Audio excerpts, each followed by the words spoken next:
શ્રી કૃષ્ણાય વાસુદેવાય હરયે પરમાત્મને પ્રણત ક્લેશ નાશાય ગોવિંદાય નમો નમઃ. તો મારે તમને આજે એક વાત શેર કરવી હતી કે માણસને જ્યારે ઠેસ પહોંચે છે કે જ્યારે એનો કોઈ વાતનું દુઃખ લાગે છે ત્યારે એ ઉદાસ થઈ જતો હોય છે કે મારી જોડે જ આવું કેમ થયું. તો જ્યારે વાદળ તૂટે તો વરસાદ થાય અને જ્યારે આપણે જમીન ખેડીએ છીએ ત્યારે જ આપણને અનાજ મળે છે. તો આપણે જ્યારે તૂટીએ ને ત્યારે એક વાત યાદ રાખવાની કે ભગવાને આપણને કંઈક સારા ઉપયોગમાં લેવા હશે ત્યારે આપણા જોડે આવું થયું. કદી દુઃખી નહીં થવાનું. જે પણ થાય છે એ આપણા સારા માટે જ થતું હોય છે. હા, થોડો ટાઈમ તમને એવું લાગે કે મારી જોડે આવું કેમ થયું, પણ આપણે એ પણ પોતાની જાતને જ આશ્વાસન આપી દેવાનું કે આપણા જોડે આનાથી કંઈક વધારે સારું થવાનું હશે. તો આ જ વાત સાથે બધાને ગુડ ઇવનિંગ, જય શ્રી કૃષ્ણ, રાધે રાધે. આઈ હોપ કે તમે બધા મજામાં જ હશો. અમે પણ મજામાં છીએ અને થઈ ગયા છે સાંજના 6:15 અને આજે છે દેવ દિવાળી. તો બધાને દેવ દિવાળીની મારા અને મારા પરિવાર તરફથી ખૂબ ખૂબ શુભકામનાઓ. અને અત્યારે જવાનું છે આપણે બહુચરમાના મંદિરે અને અત્યારે આપણા ઘરે આવવાના છે દીદી, તો બનાવવાના છે દાળવડા. તો આપણે પહેલાં મંદિરે જઈશું તો હું તમને પહેલાં ત્યાંના દર્શન કરાવીશ અને પછી દાળવડા બનાવીશું.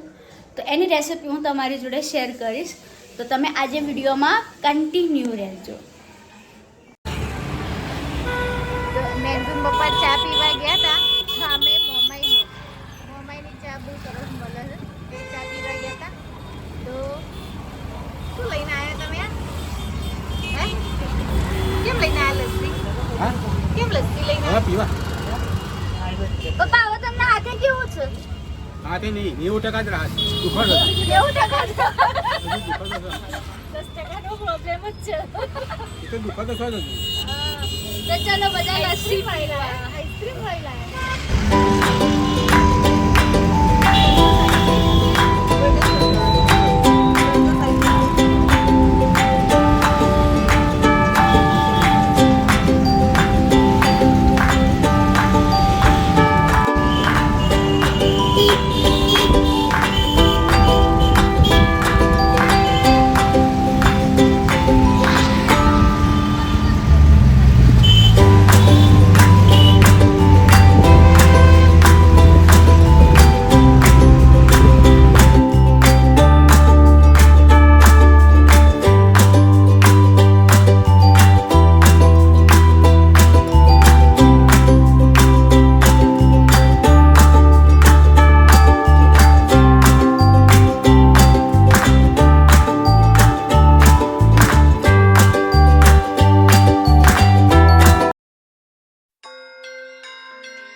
અમે આવી ગયા હતા ઘરે દર્શન કરીને અને મમ્મી અહીંયા લસણ ખોલવા બેઠા છે.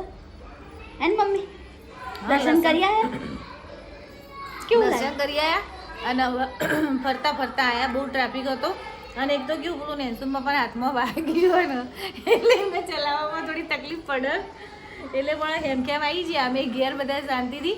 હવે દિયાબત્તી કરવાની બાકી છે હજુ, પણ ખાલી જે 12 દીવા કરવાના હોય ને આપણે દરવાજામાં આજે દેવ દિવાળીના એ કરી દીધા છે. ઘરમાં માતાજીની દિયાબત્તી બાકી છે તે કરું, પણ પહેલાં લસણને ફોલીને આપું કેટલા 4:45 ને 5 થઈ ગઈ છે.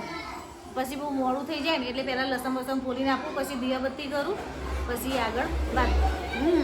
અને મમ્મીએ જે આ ડ્રેસ પહેર્યો છે ને મેં સીવ્યો છે. આ ડ્રેસ અને નેન્સી સીવ્યો તો મારા બધા ડ્રેસ નેન્સી જ સીવ્યો છે. એવું? હા, એ તો એવું જ નહીં હું છું. હા. તો મમ્મીએ જેમ કીધું હતું કે આજે દાળવડા બનાવવાના છે, તો જો એની માટે મમ્મી અહીંયા સવારથી 11 વાગ્યા જે એમને દાળ પલાળીને મૂકી હતી અને અત્યારે એમને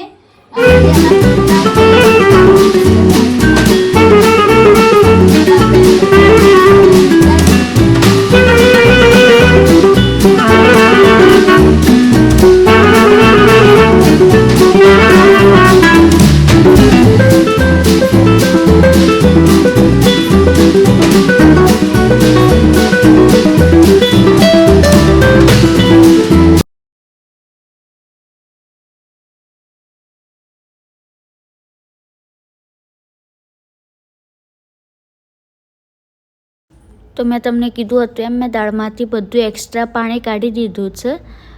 તો તમે જોઈ શકો છો સહેજ પણ અંદર પાણી ભીનાશ જેવું નથી. અને સાથે મેં આદુ અને મરચાં લીધા છે.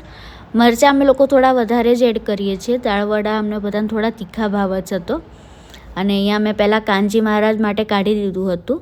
એમાં મેં દાળ, આદુ અને મરચાં જ લીધા હતા, કારણ કે આપણે ભગવાનને લસણવાળો ભોગ ના ધરાવીએ ને એટલે. તો મેં અહીંયા પહેલાં કાનજી મહારાજ માટે કરી દીધું. અને પાછળથી જે પણ મેં બનાવ્યું હતું દાળવડાનું મિક્સચર, એમાં મેં બધું જે લસણ હતું એ એડ કરી દીધું હતું. તો અહીંયા જે કાનજી મહારાજ માટેનું જે હતું એ તૈયાર થઈ ગયું છે.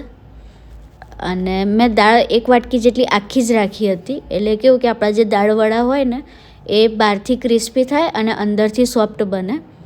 તો હવે જે આપણું જે રેગ્યુલર હોય એ મેં કરવા મૂક્યું છે લસણ નાખીને. અને અહીંયા કરતાં કરતાં મારા મિક્સરમાંથી જે આપણું બટન આવે એ નીકળી ગયું હતું, તો હું એ સરખું કરતી હતી. તો એમ કરી મેં બધી જે દાળ હોય એ પીસી લીધી હતી. લીલા મરચાં એટલે વધારે લેવાના, કારણ કે કેવું કે આપણે આમાં લાલ મરચું, ગરમ મસાલો કેવો કોઈ આપણે એડ નહીં કરતા. તો લીલા મરચાંના લીધે આપણા દાળવડામાં તીખાશ આવી જાય.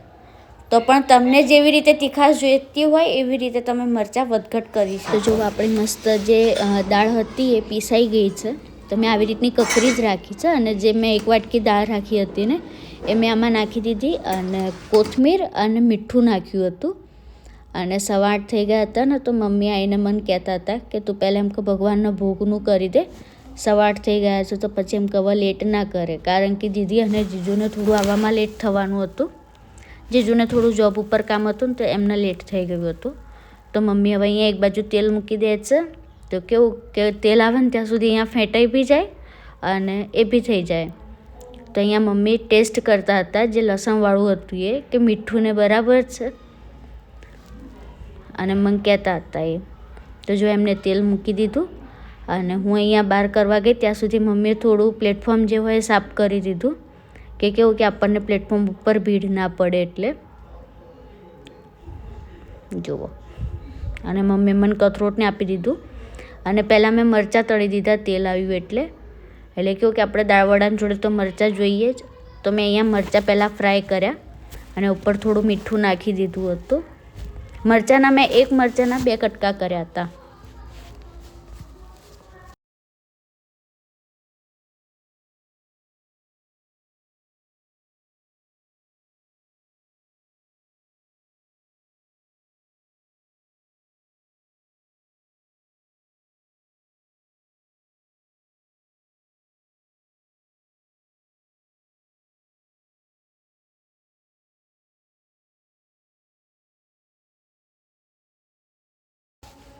મરચાં ફ્રાય થઈ ગયા ને, તો હવે આપણે પહેલાં ભગવાનના ભોગ માટેના દાળવડા જે હોય મેં અહીંયા ફ્રાય કરવા મૂક્યા હતા. તો આવી રીતના મેં નાના નાના દાળવડા જે હોય કર્યા હતા. મેં થોડા ગોલ્ડન બ્રાઉન કલરના થાય ને એટલા થવા દીધા હતા.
કેવા બન્યા છે કહો દાળ વડા સારા બન્યા છે? અરે જોરદાર હે?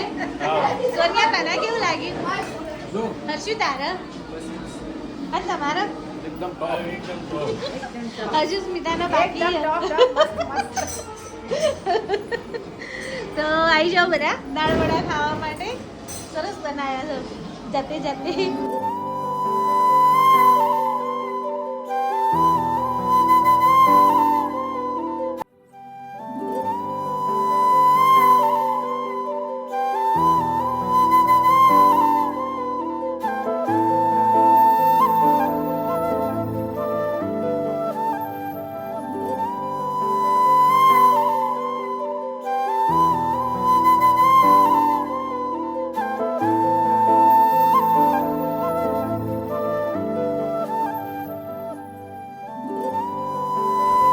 તો થઈ ગયા છે 11:15 અને દીદીને લોકો ગયા ને અમે લોકો પણ હજી ત્યાં જઈએ છીએ. તો જો કોઈ ક્લિપ હું શૂટ કરે તો હું વચ્ચે એડ કરી દે. બાકી અમારો બ્લોગ હવે હું અહીંયા જ એન્ડ કરું છું. જો તમને અમારો વિડીયો ગમ્યો હોય તો લાઈક કમેન્ટ શેર અને સબસ્ક્રાઈબ કરવાનું ના ભૂલતા. મળીએ કાલે નવા વિડીયો સાથે. ત્યાં સુધી જય શ્રી કૃષ્ણ.